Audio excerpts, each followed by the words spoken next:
So, ayan, no, nandito tayo ngayon sa Boss Batusay. So, meron dito nagpalagay ng plastic.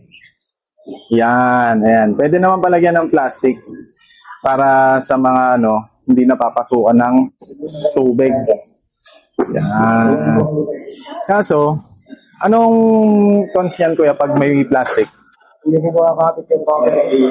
Yon. Pag may plastic, hindi yung masyadong kumakapit yung kapit ng upuan. Mabilis lumakas. Oo, saka mabilis masisira kasi imagine niyo may plastic tapos yung cover ng upuan nyo pag dumudulas kayo nasisira yung tahi. So yan hindi yung masyadong ganyan kadulas pag may plastic.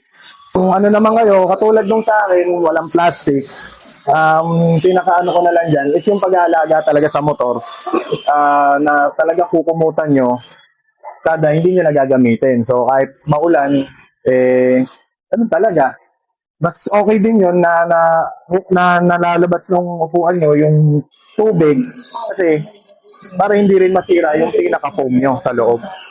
So yung mga nagagalit sa comment section na nababasa daw yung puwet nila pag maulan, natural yun.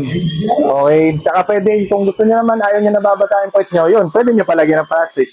So yun lang ha. Peace.